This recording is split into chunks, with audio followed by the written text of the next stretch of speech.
Bismillahirrahmanirrahim. Assalamualaikum warahmatullahi wabarakatuh. Innal hamdalillah nahmaduhu wa nasta'inuhu wa nastahdihi wa nastaghfiruh wa na'udzu billahi min shururi anfusina wa min sayyiati a'malina. May yahdihillahu fala mudilla lahu wa may yudlil fala hadiya lahu.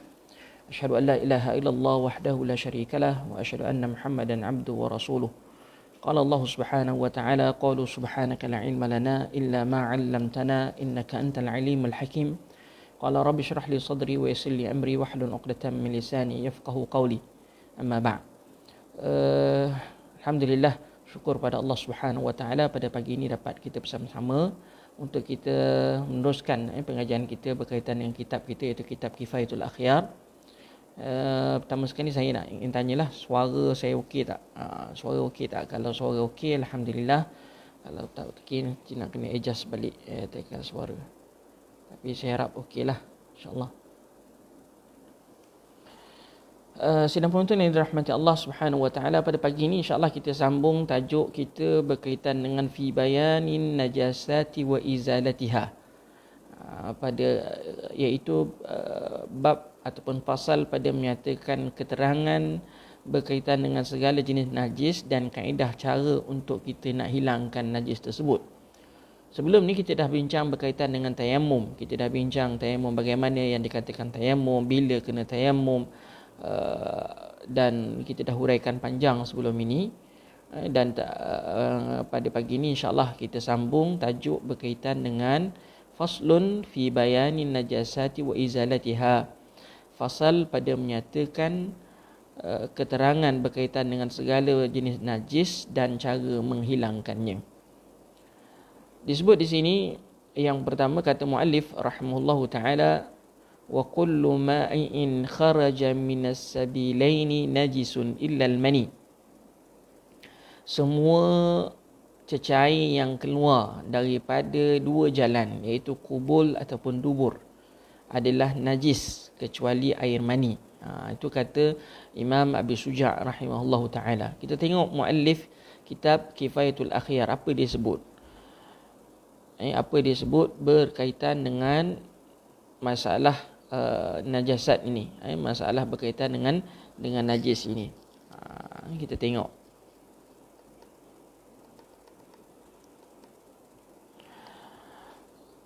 Maka kata muallif rahimallahu taala, la budda min ma'rifatin najasa awwalan lianna ma kharaja min sabilaini huwa ahadu anwa'in najasat. Dia kata tidak boleh tidak kita kena tahu jenis, kena tahu najis dulu. Kerana apa yang keluar daripada sabilain ini, apa yang keluar daripada kubul ataupun dubur, salah satu jenis daripada jenis-jenis najis, katakan. Tapi apa dia jenis najis itu? Najis ini daripada segi bahasanya huwa kullun atau hiya kullun mustakdharun. Hiya kullun mustakdharun. Maknanya tiap-tiap sesuatu yang menjengkelkan ataupun menjijikkan. Daripada syaraknya ialah ibaratun an kulli 'ainin haruma atau haruma tanawuluha ataupun hurima tanawulha 'ala al-itlaq ma imkanihi la li hurmatiha aw istikdhariha aw darariha fi badan aw aqlin. Dia kata daripada segi syarak ialah satu ibarat, makna kullu ainin. Kullu ainin makna semua benda lah, semua benda yang kita boleh nampak dengan mata kepala kita, yang mana kita diharamkan untuk menggunakannya secara itlaq, secara umum tu. Walaupun kita kata mungkin boleh guna, tetapi tidak dibenarkan, diharamkan penggunaannya. Kerana mungkin disebabkan hurmatiha, kehormatan dia, kemuliaan dia, ataupun disebabkan kerana kejijikannya, ataupun kerana kemudaratannya, sama ada pada badan ataupun pada akal manusia. Itu dia katalah, dari segi syarak. Faqawluhu ala itlaq ihtaraza bihi anin nabatis samiyah, katakan fa innahu yubahu minha qalil duna kathir. Alal itlaq makna secara umum lah. Bila kita kata secara umum ni, maka kata muallif rahimahullah taala di sini ialah terkeluar daripada jenis-jenis tumbuhan, tumbuhan-tumbuhan yang dipanggil samiyah, yang dihormati. Contohnya kita katakan sayur-sayuran dan sebagainya yang yang kita makan dan sebagainya. Fa innahu yubahu minha qalil duna kathir. Boleh digunakan, kita kata boleh kita guna pakai, tetapi untuk kuantiti yang sedikit, tidak banyak, katakan. Mungkin itu pun jika perlu. Wa qawluhu ma imkanihi ialah kita kata ihtaraza biha, yang dia kata ihtariza bihi anil ahjari wal asya'i sulbah. Berkaitan dengan ma'imkanihi ini ialah terkeluar daripadanya ialah batu-batu ataupun sesuatu yang keras. Sebab kita tak mungkin untuk batu itu kita makan ataupun sewaktu dengannya lah. Tak mungkin kita boleh makan. Jadi perkara-perkara yang keras, sesuatu yang keras yang kita tak boleh makan tu, kita kata walaupun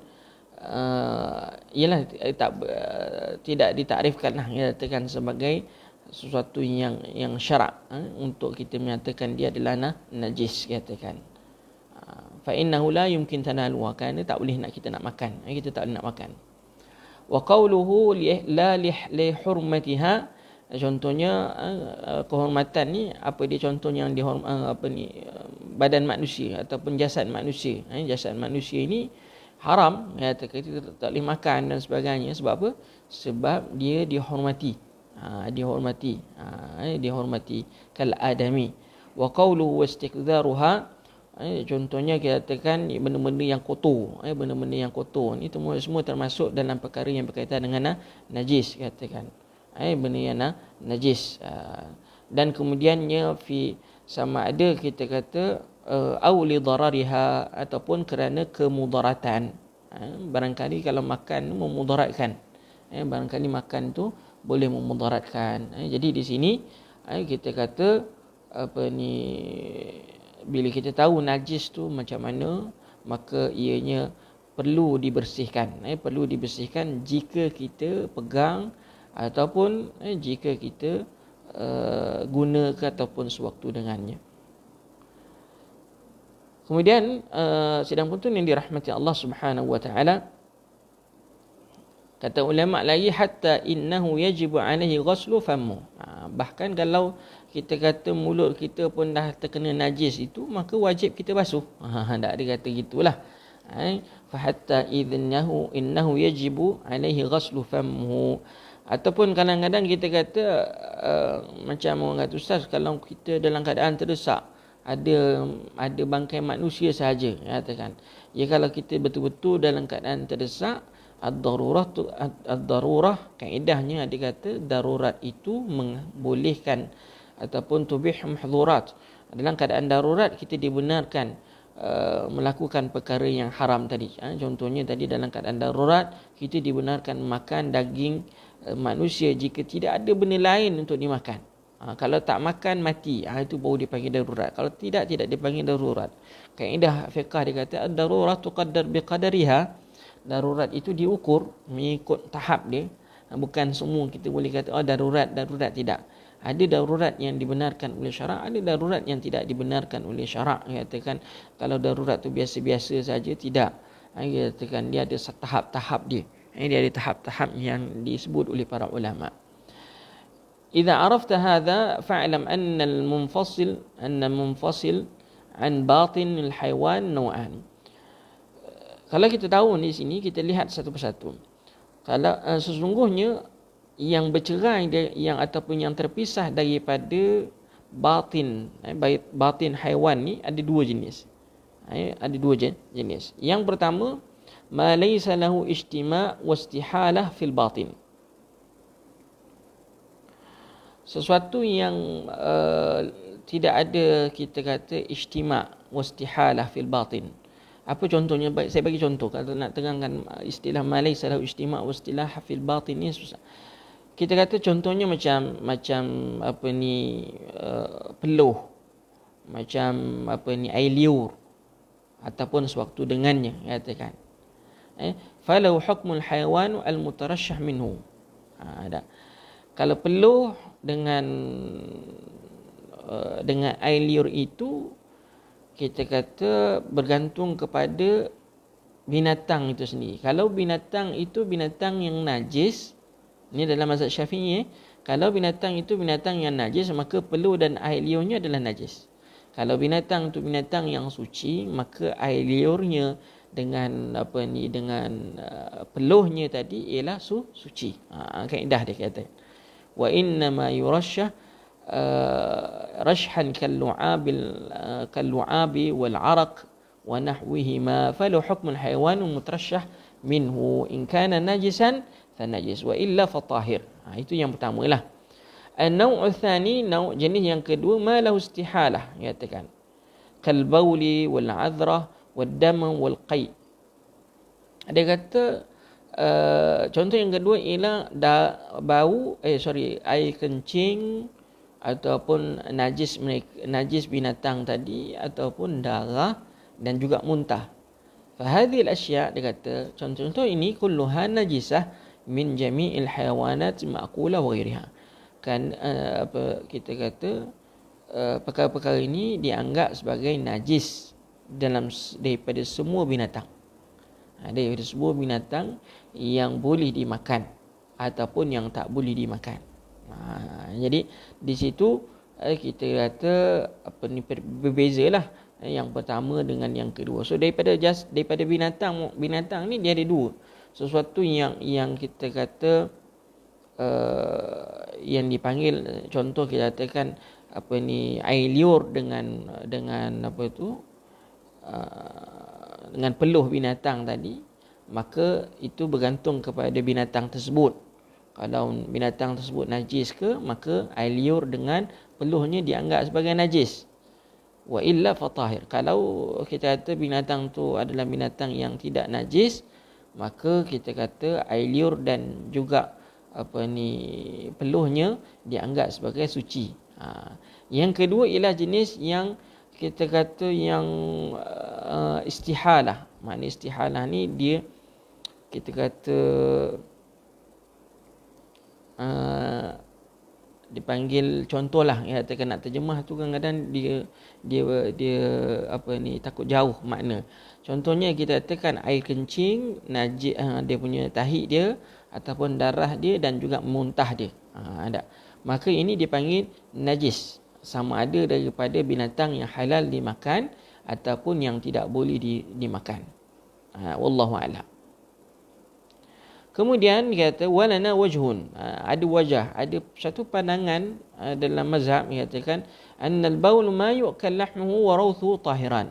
Ada pandangan dalam mazhab Syafi'i, kata ada wajah dalam mazhab Syafi'i, dia kata air kencing binatang yang boleh dimakan dan juga najis binatang yang boleh dimakan hukumnya suci, katakan hukumnya suci. Ini pandangan ini sama dengan pandangan mazhab Hambali, tak silap saya, katakan qala bi Imam Ahmad, maknanya Imam Ahmad bin Hanbal berpegang pandangan ni. Tapi dalam mazhab Syafi'i macam mana? Dalam mazhab Syafi'i ada wajah sahaja, tetapi yang difatwakan dalam mazhab Syafi'i seperti mana yang saya sebutkan tadilah di atas tadi.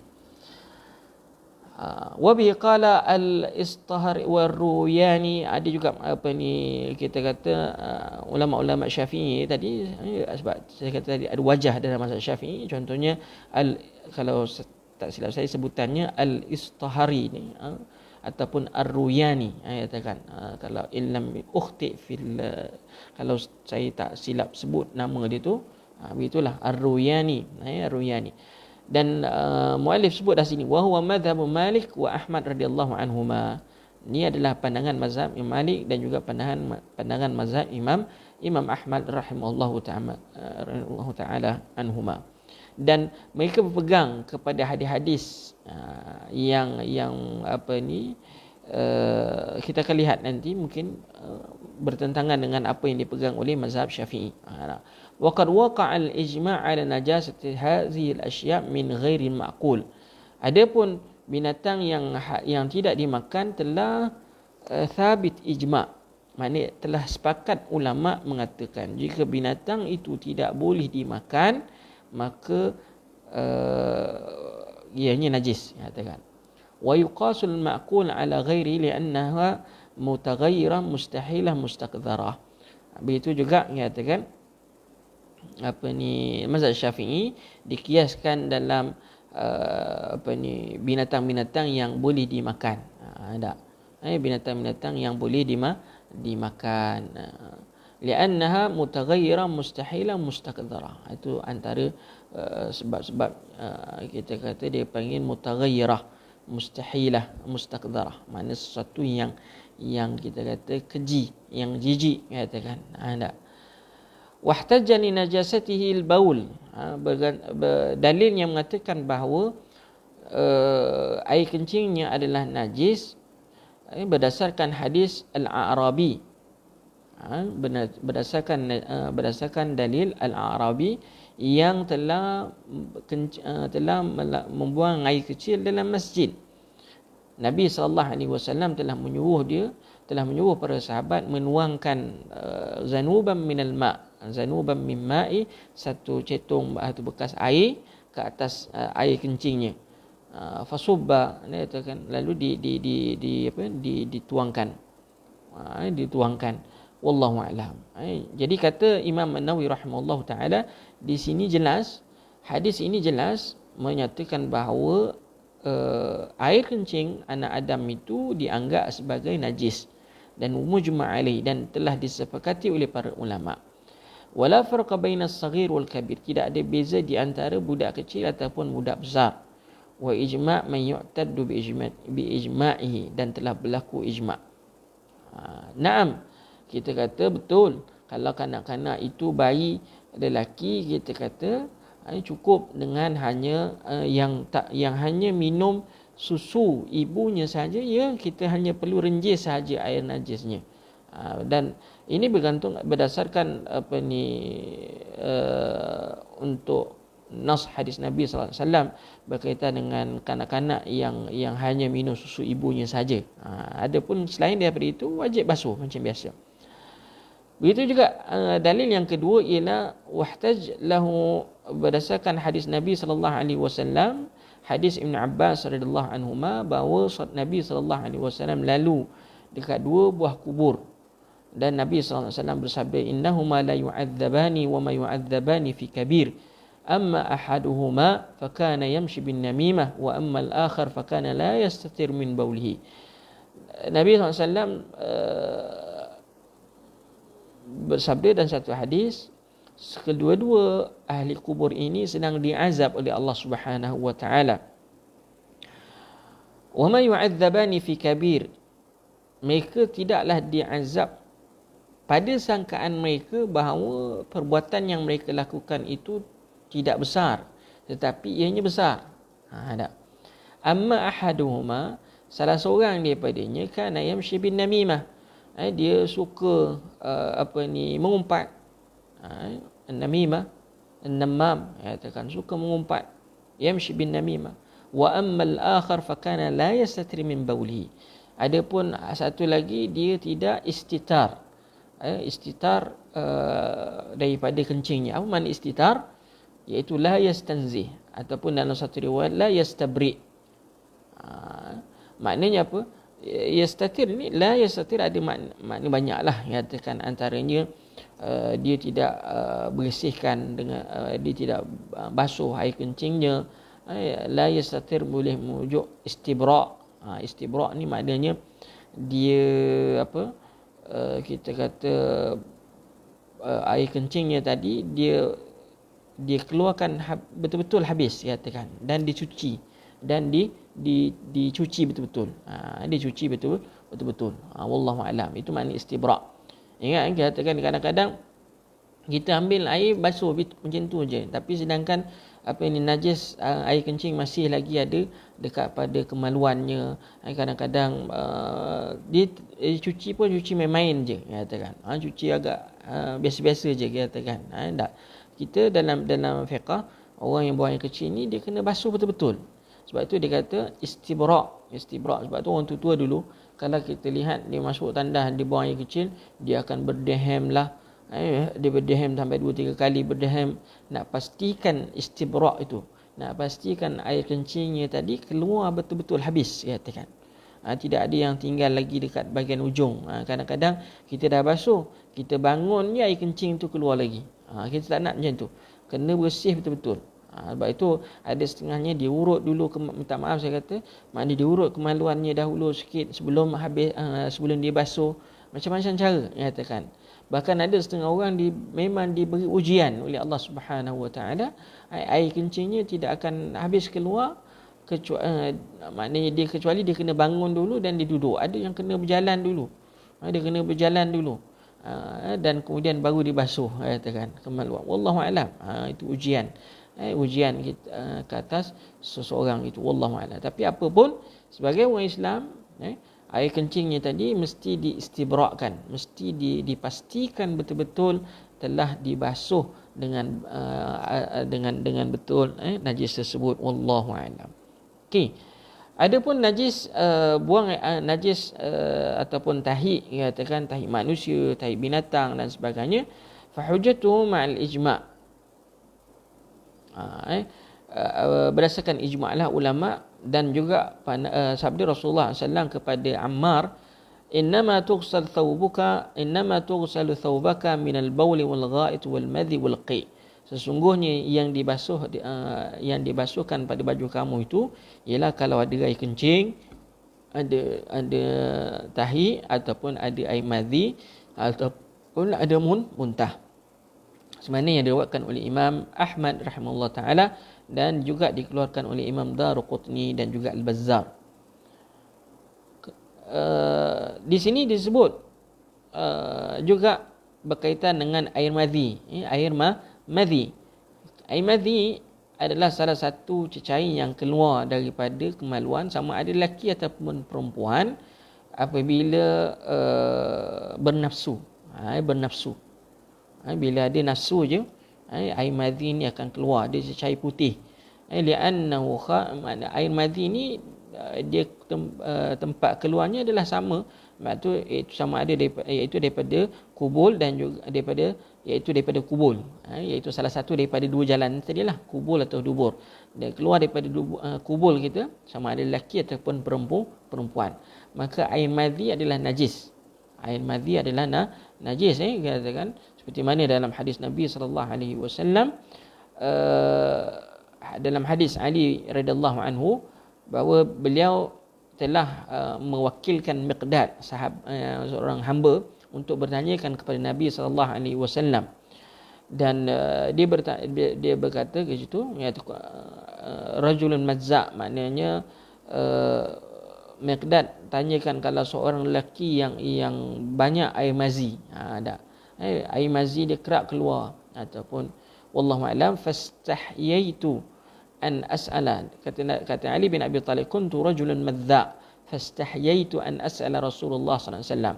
Aku ni seorang lelaki yang kita kata kerap keluar air mazi, katakan, dan aku malu nak tanya kepada Nabi sallallahu alaihi wasallam. Kenapa?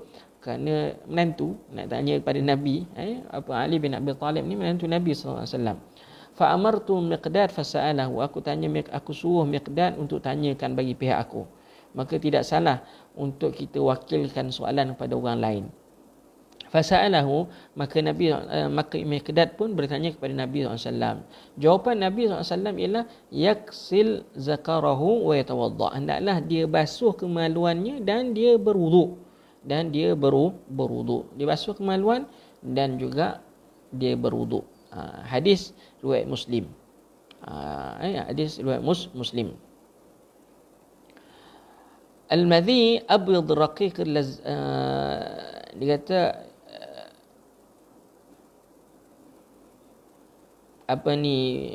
air madhi ni warnanya putih lah, dia katakan warnanya putih. Dia tidak semestinya kadang-kadang bukanlah kita kata dengan syahwat baru dia keluar, tidak semestinya, dia katakan tidak semestinya. Kita kata ulama yakhruj bila syahwah, qad yakhruj bila syahwat. Dia akan keluar walaupun tanpa syahwat. Bukan tadi kita kadang-kadang takut orang silap faham. Ustaz, apa ni Ali bin Abi Talib ni berdasarkan hadis ni seorang yang kuat nafsunya ke? Tidak, katakan sebab air madhi itu tidak semestinya dengan syahwat baru dia keluar. Kadang-kadang kita tengok ke, kita nampak ke apa ke, katakan boleh boleh terkeluar air mani tersebut walaupun tidak ada syahwat. Wallahu alam. Dia kata sini yakhruju bila syahwah inda mula'abah wan nazar, wan nazar. Kemudian tuan-tuan mati Allah Subhanahu wa taala, dalam antara yang keluar juga daripada dua jalan ialah al-wadi. Al-wadi, kita ada air cecair yang lain yang keluar daripada kubul kita, iaitu yang dipanggil al-wadi. Kita ada air madhi dan kita ada air wadi.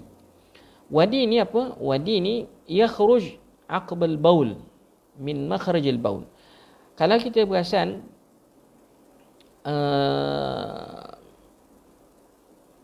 air wadi ni ialah cecair yang keluar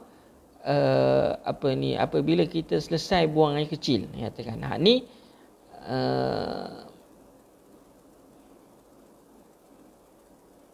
biasanya lah kita kata kalau orang buang air kecil tu, yang ini yang kita kata orang tua-tua dulu ataupun dalam setengah-setengah kitab dia letak dia urut dulu dia punya kemaluan dia untuk nak keluarkan cecair ni, katakan. Dipanggil air wadi. Air wadi kadang-kadang kita rasa kita bangun tu macam ada sesuatu nak keluar dekat kemaluan tu, itu yang dipanggil air wadi. Sebab itu kena bersih betul-betul. Dia kata wala farqa fin najasa, dia kata wala farqa fin najasa ma kharaja min sabilain baina an yakuna mu'tadan kal baul wal ghaid atau kadam wal qayh. Jadi di sini juga dianggap sebagai antara yang najis lah, katakan air wadi dan juga air madhi, katakan. Wallahu alam. Sebab tu kena basuh air kencing tadi habis-habis ataupun betul-betul, kena nak istibra'. Kemudian katakan wala farqa fi najasa ma kharaja min sabilain.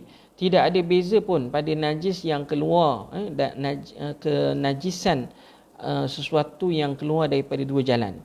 Sama ada yang biasa keluar seperti baul ataupun ghaid, air kencing, dengan juga yang ni yang biasa yang keluarlah, ataupun seperti darah dan juga muntah, katakan.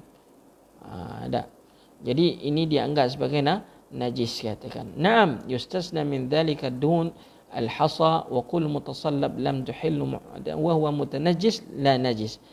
Kita kata ada yang tu yang kita kata yang berbentuk cecair lah, katakan, ataupun yang berbentuk tahi dan sebagainya. Tapi kalau orang lain, ustaz, kalau keluarlah kita kata cacing keluar, ataupun orang kena batu karang, batu karang keluar, katakan. Adakah batu karang yang keluar daripada kemaluan kubul itu ataupun dubur itu, kubul itu dianggap sebagai najis? Di sini lain beza. Dia tak panggil najis tetapi dia panggil mutanajjis. Mutanajjis. Maknanya kalaulah batu karang tu keluar seketul kemaluan, diambil dan dibasuh, maka dia balik pada hukum asal lah batu karang tadi tu. Kalau batu karang itu ataupun katakan apa saja yang keluar tu, keluar tiba-tiba keluar batu permata kot, manalah tahu, wallahu alam, tiba keluar batu permata. So apa hukum batu permata itu? Maka dia dianggap sebagai mutanajis. Mutanajis. Apabila mutanajis, kita basuh je lah. Kita basuh sahaja. Wallahu alam.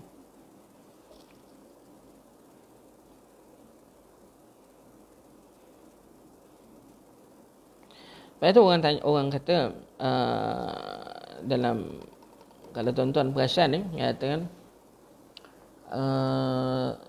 di Indonesia ada satu kopi, dia panggil kopi apa yang dia ambil daripada musang tu, apa tu? Kopi adalah kita kata saya tak ingat nama kopi apa. Tak. Siapa ingat boleh tulis kat bawah kat dekat ruangan apa tu?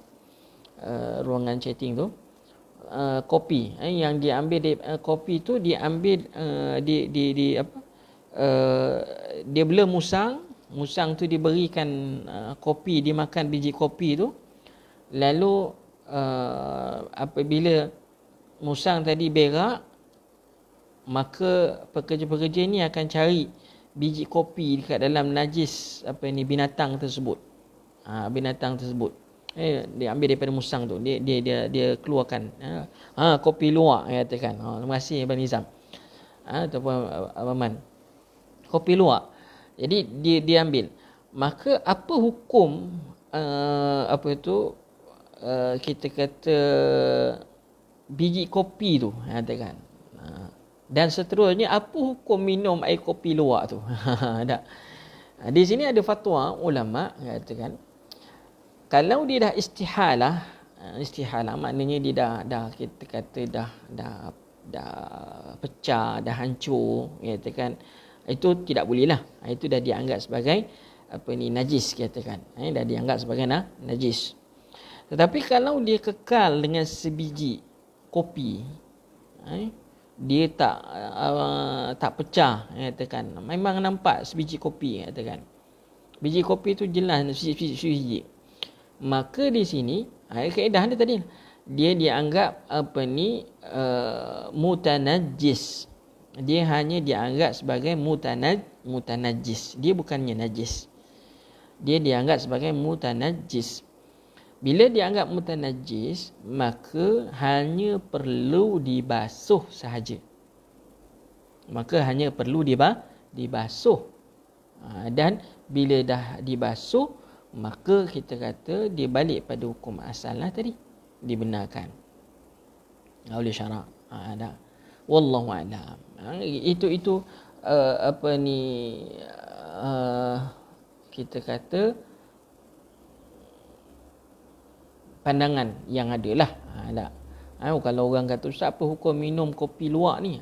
Itulah, bila kita dah sebut di situ, kopinya tadi jika tidak pecah, tidak hancur sebiji, kita katakan, maka boleh dibasuh dan diguna pakai, boleh diproses dan lalu menjadikan kopi, dan boleh diminum kopi tersebut.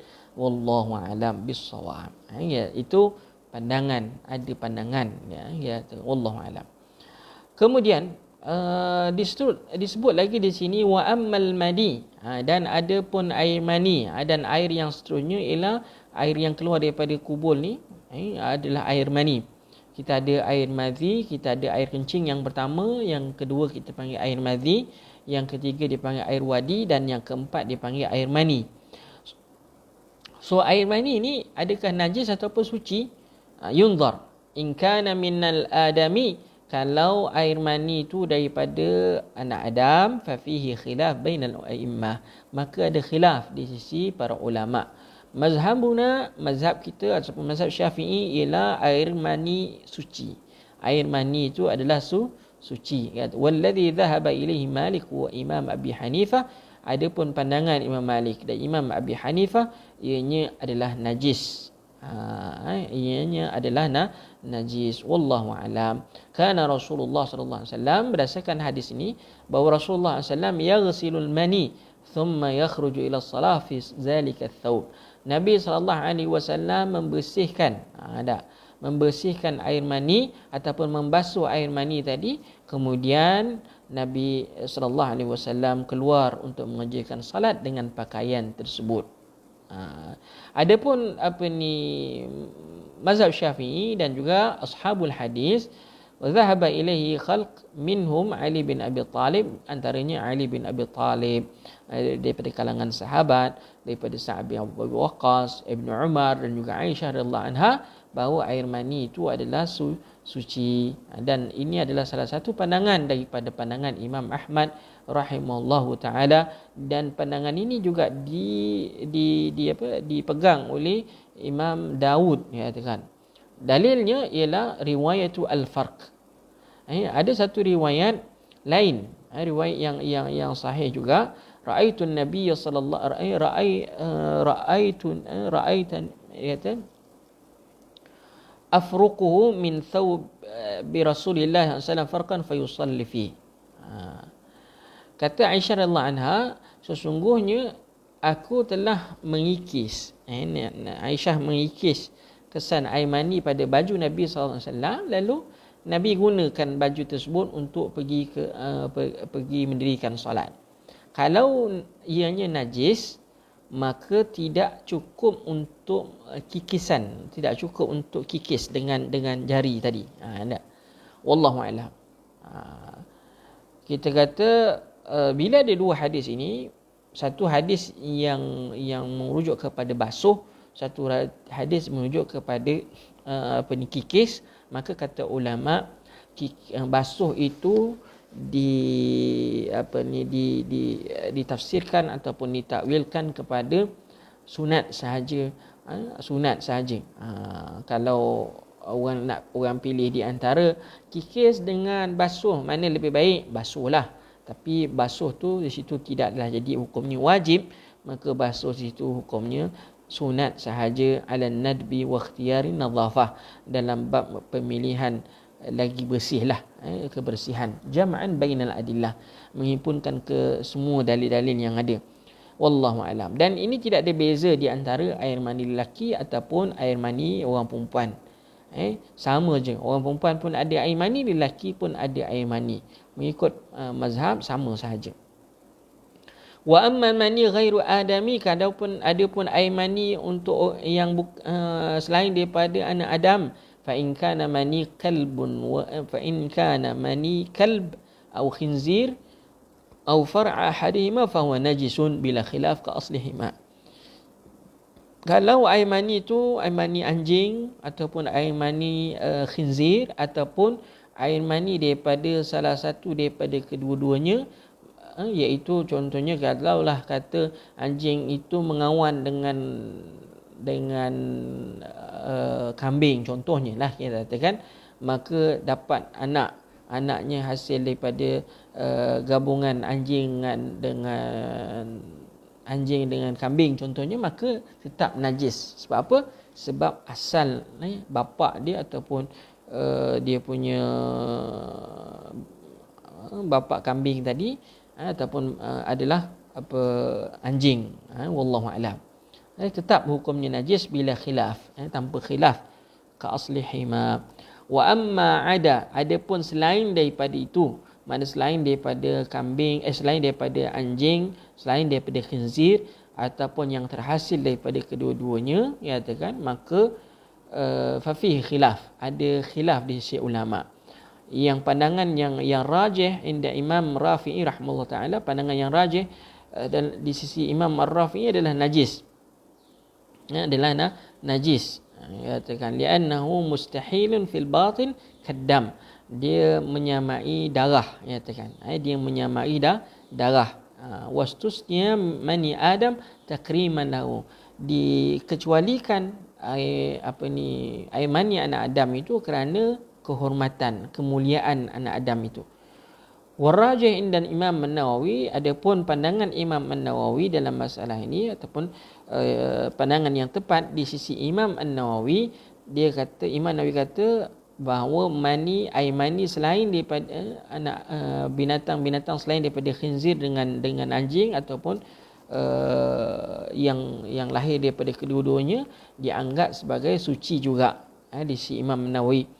Wa qala innahu al-asah 'inda al-muhaqqiqin wal aktharin li'annahu aslu hayawan tahir fa kana tahiran kal adami.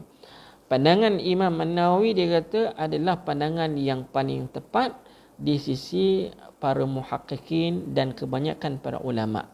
Wallahu a'lam. Wallahu a'lam. Wa fi wajh annahu najis ghairu ma'qul tahiran minhu kal laban, katakan. Ada pandangan, ada wajah bahawa ianya najis daripada binatang yang tidak dimakan saja. Kalau binatang ia dimakan suci, binatang yang tidak makan najis. Wallahu a'lam. Sama juga dengan susu. Susu kan, susu binatang apa ni, boleh minum tak ustaz, katakan selain daripada khinzir dengan anjing boleh minum tak? Ini pandangan yang mengatakan bahawa ianya kita kata sama ada binatang yang boleh dimakan atau binatang yang tak boleh dimakan. Wallah, itu khilaf wajah dalam mazhab Syafi'i, ya katakan. Taib. Yang seterusnya, dia kata wa qala wa ghaslu jami'il abwal awal awrath wajibun. Kata ulama, kata Imam Abu Syuja' lagi, membasuh semua jenis air kencing dan juga najis tahi itu wajib. Wajib kecuali air kencing kanak-kanak yang tidak makan makanan lagi. Tidak air kencing kanak-kanak lelaki yang tidak makan makanan apa-apa, hanya susu sahaja. Fa innahu yuthhar bi rasyil ma'i alaihi. Adapun air kencing kanak-kanak ni, kanak-kanak lelaki ni yang umur yang 2 tahun ke bawah ni, yang hanya makan susu ibunya sahaja, fa innahu yuthhar bi rasyil ma', ianya disucikan dengan merenjis sahaja air ke atas najisnya. Wallahu a'lam. Hujjatul wajub, apakah dalil yang mengatakan wajib? Ialah seperti mana hadis Al-A'rabi yang saya sebut, yang kencing dalam masjid lalu diarahkan oleh Nabi SAW untuk tuang satu bekas air. Wa amma kaifiyatul ghusl, adapun cara kaedah nak basuh macam mana, fan najasu taratan takunu ainiyah ay tushahidu bil ain. Kadang najis ini kadang-kadang dia ada dua jenis. Yang pertama, najis yang boleh dilihat dengan mata. Boleh dilihat dengan mata. Yang kedua, najis itu dipanggil hukmiyah. Najis itu hanya daripada hukmiyah saja. Hukumnya saja. Hakamna 'ala al-mahall najasatihi min ghairi an tara 'ain najis. Kita hanya hukumkan benda tu jelas najis, tempat tu najis, tapi tidak melihat najis tu di mana. Najis tu mana? Apa benda yang kenajisan tu tidak dilihat dengan mata. Tidak dilihat dengan mata. Fa in kanat najasah ainiyah, kalau najis itu najis yang boleh dilihat dengan mata, fala budda ma izalatil aini min muhawalati izalah ma wujida minha min ta'min wa launin wa rihin. Maka tidak boleh tidak menghilangkan najis tersebut, ataupun iaitu menghilangkan ain najis. Kalau kita nampak kita kata nampak tahi, katakan, maka kena hilangkan tahi itu. Tahi itu dia anggap sebagai ain yang mana kita boleh nampak lah. Dan kemudiannya menghilangkan bau, warna dan rasa. Macam mana nak hilangkan bau, warna dan rasa? Maka kita dah ambil sebelum ni topik berkaitan dengan air kan. Air ialah yang boleh menghilangkan ketiga-tiga bentuk najis ini, dari segi rasanya, warnanya dan juga baunya. Fa in baqiya ta'am an-najasah, katakan fa in baqiya ta'am lam yuthhar mahal, kalau masih lagi terdapat rasa, maknanya ada rasa najis itu, katakan maka masih lagi dianggap sebagai najis, belum suci lagi tempat tersebut. Lianna al-baqa'u ta'am badlun al-baqa'in najasah. Wallahu a'lam. Masih lagi dianggap sebagai najis. Tetapi bagaimana kalau bau, warna? Dia kata فيما إذا تنجس فمه وإن بقي أثر مع الرائحة لم يطهر أيضا. Kalau kita kata dalam mazhab Syafi'i,